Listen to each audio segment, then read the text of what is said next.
we just get into our lesson a little bit. Christianity is one of the world's largest religions. Today, there are about 2.1 billion people around the world who are Christians, who represent about 32% of the world population. So all the people in the world, 32% of them is Christians, based on these numbers. And I wanted to look at the 5 top countries with regard to the Christians that inhabit them. So the country with the most Christians would be the Democratic Republic of the Congo in Africa, 63 million and some change. Second would be Mexico, who comes in at, no, I read it backwards, I'm sorry. The country with the most Christians is United States, 246 million and some change. Brazil would be second with 175 million. Mexico would be third. And so perspective, you know, with the percentage of their population, Christians make up about 59% of the United States population. In Brazil, Christians make up about 90% of the world's population because of Christians in their area, and that's due because most of them are Catholic in Brazil, and so 90% of the professing Christians in Brazil make up 90% of the population, and then Mexico, a bunch of Catholics there, 95% of the population are Christians. So you got a high population of Christians in the United States, high population of Christians in Brazil, high population of Christians in Mexico. Now here's the question. Countries that have a high percentage of Christians, do they have more or less violence than countries that don't?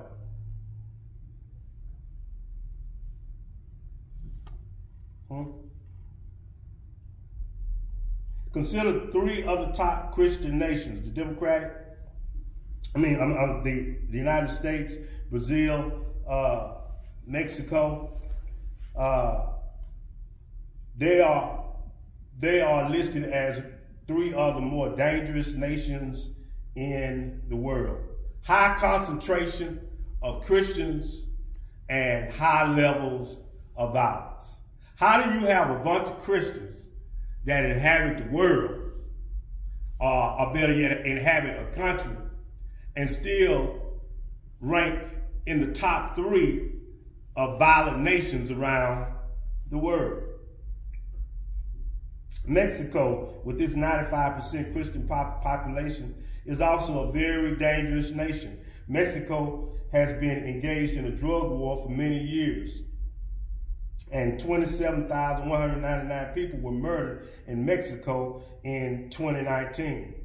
And so the United States doesn't fare much better. The United States has the highest murder rate of highly developed countries in the world. 14,827 people were murdered in the United States in 2020. And some of the most destructive wars in human history have been fought by Christian nations. And so something's going on where a concentration of Christians doesn't equate to nonviolence. You would get the impression, based on those numbers, that there may be some varying views with regard to violence, with regard to the Christian.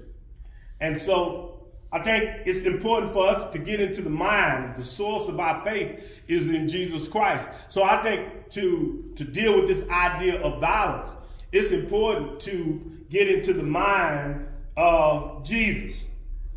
And the first thing I want us to understand is we are talking about serving with the heart of Jesus. We want to see what Jesus has to say about this issue with regard to violence, because if our hearts are seated in violence, if our hearts are seated in anger, then our service is going to reflect that. You ever have anybody serve you that was angry? You ever had anybody serve you that, that appeared that they maybe had a chip on the shoulder? Well, all of this affects our testimony. All of this affects our walk. All of this affects our disposition as a Christian. And so first thing I want to say about this idea of violence, and you can't be violent and have the heart of Jesus. Can't have a heart full of anger and serve with the heart of Jesus. First thing I want us to understand, number one, Christians are to be peacemakers. The purpose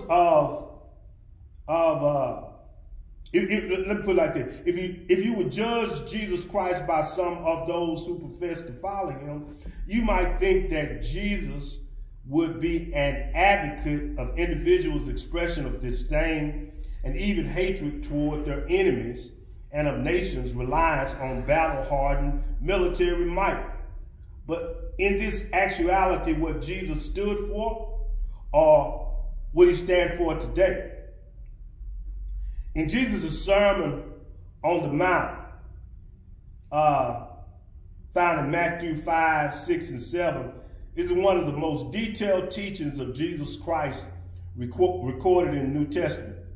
In this vital sermon, Jesus Christ laid out the central facets of the way of life he taught his followers. And so Jesus' sermon on the Mount, that's the sermon that when he got at the end, he took a little lad's lunch, 2 fish, 5 loaves of bread, and fed the multitude. Well, that feeding, that meal became necessary because Jesus had been teaching all day.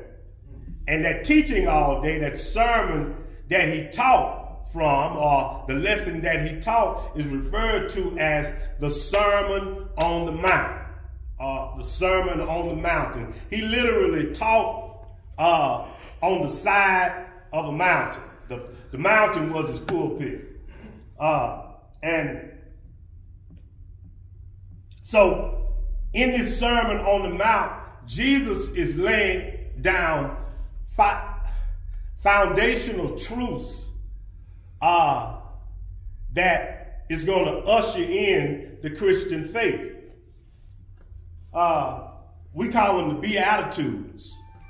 The Beatitudes are found or contained in Jesus' Sermon on the Mount. One of the central themes of the Sermon on the Mount is Christ's expectation that his followers be characterized by peace and not violence or war. Remember, this was in a time where there was an eye for an eye, a tooth for a tooth.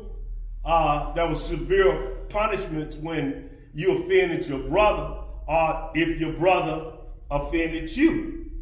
And so, imagine, this is the world that these rules that are governing these people, and then Jesus comes back on top of these rules that have been reinforced in these people, in this society, in this culture. And he comes back and he starts dealing with matters of the heart. In the famous opening of this great sermon known as the Beatitudes, Jesus taught, "Blessed are the peacemakers." Go to Matthew.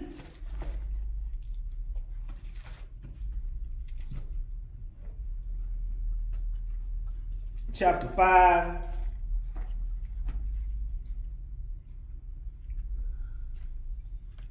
verse 9.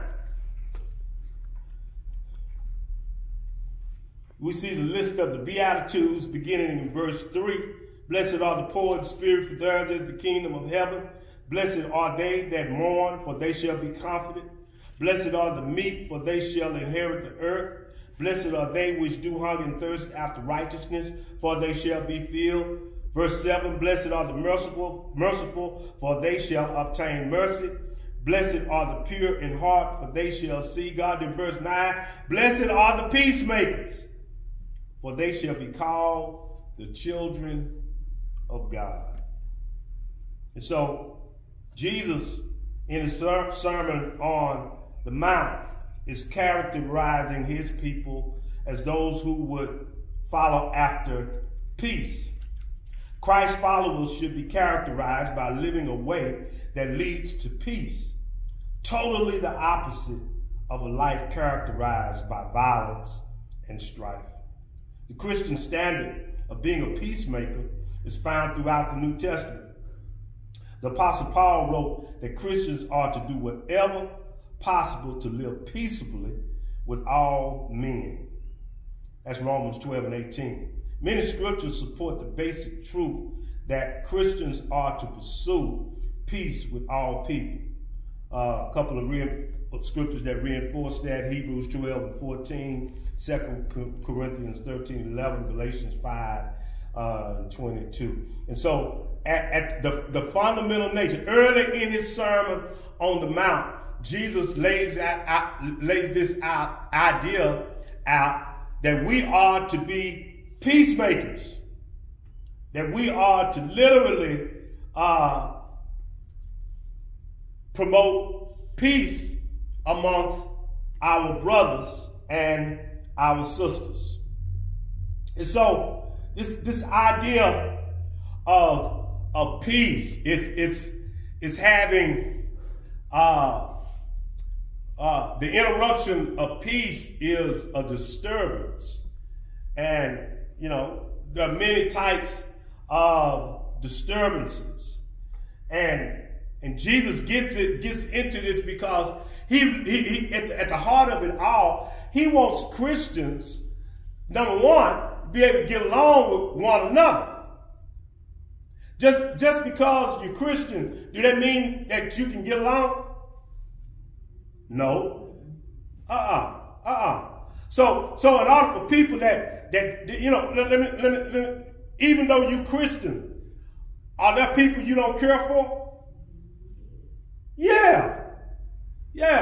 But as a believer, as a Christian, you may not necessarily care for a person, but you don't wish them any bad will. You don't mean any harm towards. May not never do nothing for them, but sure ain't gonna do nothing to them, right?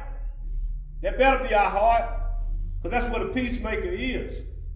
And so Jesus, he wants his believers, he wants his followers to understand at the very beginning of this sermon, as he starts talking about the fundamental beliefs of the believer, that peace would be at the heart of what drives them.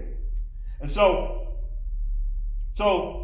Christ goes deeper into this idea of our behaviors as he gets further into his Sermon on the Mount. Look at verse 20. Because Christ is looking for righteousness that stands out. He's looking for righteousness that gives the idea that the Christian is superior because of his beliefs and his behaviors. The Christian is superior because he practices the righteousness of God. And I know Christ wants us to be superior, because look at what he writes in Matthew 5 and 20. Same sermon, just a little bit farther in it. He says, "For I say unto you, that except your righteousness shall exceed the righteousness of the scribes and Pharisees." Listen, the scribes and the Pharisees were was supposed to be a group of people that supposed to have it together. They were supposed to have their hearts, their minds, and their tasks fixed on God. But man, listen, it were more corrupt Pharisees and more corrupt scribes than a little bit during the time of Jesus. And look what Jesus says. He says, except your righteousness shall exceed the righteousness of scribes and Pharisees, ye shall in no case enter into the kingdom of heaven. He said, listen, Christians. If you think I'm going to allow your behavior to mirror the ones that are faking and shaking, and I'm going to let that pass, Jesus says you're fooling yourself. He says you're fooling yourself. Your righteousness has to exceed, in other words, the scribes and the Pharisees supposed to be right. Jesus says you're going to have to be right with regard to your righteousness, because if you don't, ye shall in no case enter into the kingdom of heaven. So he's into these behaviors. He wants them to practice righteousness. And he gets into this idea of violence in verse 21. He says, look what he says. He says, ye have heard that it was said by them of old time. He's talking about the Old Testament. Thou shalt not kill. What is he talking about? The Ten Commandments. This is Jesus. He let you know he know his Bible. He says, you know what the Ten Commandments say. Thou shalt not kill. And whosoever shall kill shall be in danger of the judgment. Jesus says, you know what the Ten Commandments say, right? But just look how deeper Jesus takes it. He says, you've heard it said. You've been taught that way in the Old Testament. But Jesus says, but I say unto you that whosoever is angry with his brother without a cause shall be in danger of the judgment. Now listen, this is a technique that Jesus uses a lot when he teaches and when he's speaking. He uses this phrase like this. He says, ye have heard that it was said by them of old time. He says, he uses that phraseology a lot of times. In essence, he's saying, you've been taught in times past this way. This is, or Jesus put it away. He puts it this way. You've been taught coming up. You've been taught it like this. But Jesus says, but I say, I'm interpreting it this way. Jesus says, you talking about killing and a physical act towards your brother, shooting, stabbing, hurting, clubbing. Jesus said, Before you get to the violence, Jesus says, whosoever is angry, before you pick up a stick, before you load your gun, Jesus says you need to be dealing with that before you even get to the anger part. I mean, the practicing the violence part. He says, I say unto you that whosoever is angry with his brother without a cause shall be in danger of the judgment. And whosoever shall say to his brother, Raka, shall be in danger of the council.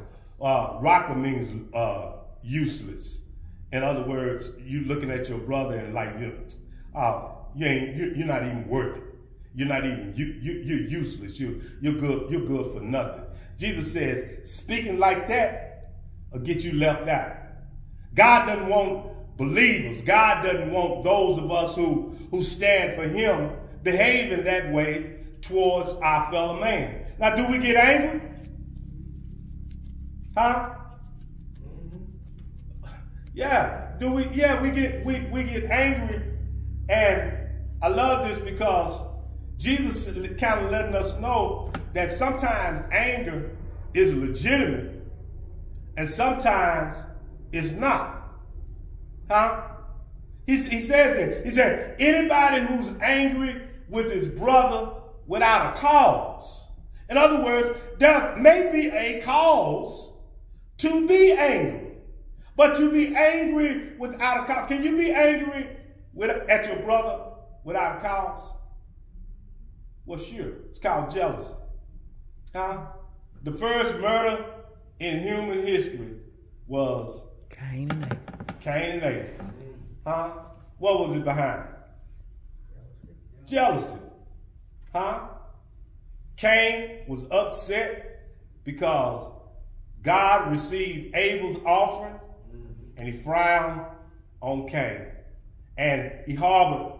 This is what God means when he says anger without a cause. If he got a problem with anybody, who should he be mad with? Take it up with God. Take it up with God. Abel didn't frown upon Cain's offering. Abel didn't get to the side and say, man, look at Cain. God frowned on Cain's offering. But it's hard to get mad at God. Take that mess to him, he might do something to me. So what? He got mad at Abel. And he killed his brother. That's anger without a cause. Do you think people get killed without causes? Yeah, we just saw it yesterday. We just saw it last week, how people get killed without a cause. And Jesus says, maybe this is his omniscience, because he knows what this world is turning into. He knew what it was then, and he knows what it would evolve into today. And this scripture is just as relevant today as it was then. Yeah. The young man that did the shooting, who is his problem with? It's got to be with himself. And who can fix it? The Lord, if he can get there. But if you're killing folk and then you turn around and kill yourself, can't fix it. How you gonna fix it? So at the very heart of who we are, Jesus says, I don't want you guys to be violent people. Jesus was expanding the meaning of the sixth commandment by revealing the spirit of the law against taking human life. Jesus showed that it's not just the physical act of murder that breaks the sixth commandment. Inner anger and hostility toward other human beings also break this law. And you want something to pray about? You want something to give to God? These hostilities. Aren't you glad that God has made you to be able to celebrate for other people? When God is blessing other people, it's just like you being blessed. You're just so glad for people. At least I try to be that way, because God is the giver. If it came from Him, it's gonna be all right. And guess what? If it came from Him, it's some more out there to get. You see what I'm saying? So there's no need to be hating against anybody. There's no need to be jealous of anybody. Not if we all looking to the same God. Not if we're all looking to the same deliverer. Look, He wants us to know that, yes, having feelings of hatred toward other human beings is a sin and breaks the sixth commandment. The rest of the Bible elaborates on this key statement by Christ. Notice what John wrote. Whoever hates his brother is a murderer, and you know that no murderer has eternal life abiding in him. That's 1 John 3:15. Many other scriptures make it clear that hating another person is sin and breaks the commandment. John says this idea of what we feel, he equates it to murder. Hating our brother is the equivalent of murder. Because before murder comes, there has to be hate. But more often than not, It's not maybe hate, but it's not oftentimes hatred towards the other person. Those people that got killed yesterday, that boy didn't hate them. He didn't know them. You got to know a person to hate them, right? You got to know something about somebody to hate them. Yeah. So he didn't hate. His issue was with himself. He had internal issues. And Jesus says, the believer, he doesn't want us behaving in that manner. So what's Christ's approach? Notice this teaching later in the Sermon on the Mount. You have heard that it was said, an eye for an eye and a tooth for a tooth. Hear it again, that same phraseology. You've heard it said. But look, and every time you hear that phrase, you've heard it said, right around the corner is, but I say. And here it is again. You have heard it said, an eye for an eye and a tooth for a tooth. But I tell you not to resist an evil person. But whoever slaps you on your right cheek, turn the other to him also. Here again, you have heard it was said, you shall love your neighbor and hate your enemy. But I say to you, love your enemies. Bless those who curse you. Do good to those who hate you. And pray for those who spitefully use you and persecute you. Man, that's Matthew 5:38. In that tough language, ye've heard it said. You've been taught an eye for an eye and a tooth for a tooth. Anybody grew up in a household where the mama said if they hit you, you better hit them back? Huh? Yeah. Every black family in America. I don't America. care how much peace it is. They hit you. You better come on and then take up for yourself. Listen, but Jesus says, not the believer. I say unto you, resist not evil, that ye resist not evil, but whosoever shall smite thee on the right cheek, turn to him the other also. If any man will sue thee at the law and take away thy coat, let him have thy cloak also. And whosoever shall compel thee to go a mile, go with him twain. God is saying, I want Christians to be about more. I want Christians to do the extra to show forth my love. Christ, he's literally telling the believer that we're to go up and beyond what we may perceive righteousness to be. Christians should operate on the principle found in Romans 13:10. Love does no harm to a neighbor. Therefore, love is the fulfillment of the law. So how do we show love? We show love by being tolerant toward each other. We show love by being truthful, but at the same time, in our truthfulness, we show love by being compassionate in our emotions toward each other. What's going to fix the world is us being more like Jesus. And my prayer is that as we move forward, that these characteristics of Jesus Christ, being a peacemaker, being meek, love and concern for our fellow brothers and sisters, my prayer is that that's growing inside of us. And let me tell you something. People are looking to politicians and the president and the governor for answers to this problem of violence in our world. It gives appearance that it's really out of control. You don't know where it is. And so, what's the answer?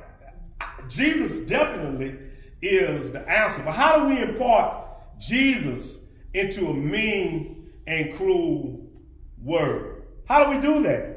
How do we do that? Only thing I know is that we just got to love each other more. We got to love each other harder. We got to be more public with it to show the love of Jesus Christ. And then with regard to the violence, only thing I can say is this, and it's a hard pill to swallow. When it's time, like yesterday, the scripture says, it's appointed unto man once to die and then the judgment. Everybody want to think that when they're a kid, they're going to live a long time. But the reality is, God didn't give us that guarantee. God didn't give us that promise that because you go to Sunday school as a kid, you're going to grow to be old and the ripe old age of 80. You're going to make your 80s or your 90s. No. Drive by Lord Land, that's a whole section of the cemetery designated to little people, children. That some of them went to Sunday school. Some of them went to church. But going to church don't give you a pass. I'm willing to bet you that of the 19 kids that were killed on yesterday, most of them were Catholic. I'm willing to bet you that. So only thing I can tell you with regard to our violence and everything that's going on in our world is that since it's appointed for man once to die, and don't nobody know where it is but the Lord, my word to all of us is that we be ready when he calls our name. Because listen, you ain't going to have time to go get ready. Them people yesterday didn't have time to go get ready. And I'm willing to bet you, if you were in that scenario, that type of thing, you might have been calling on the Lord, but you'd be looking more trying to survive than anything. In a moment's notice, our lives can be gone. And people that were shopping at that, who goes to I know Sister Greer goes to the store at least once a week. Don't you, Sister Greer? At least. I stopped going. You stopped going. Make you don't want to go. How many times you go a week, Sister? Watson? At least once. Ma'am? At least once a week. Clara, how many times you go to the store?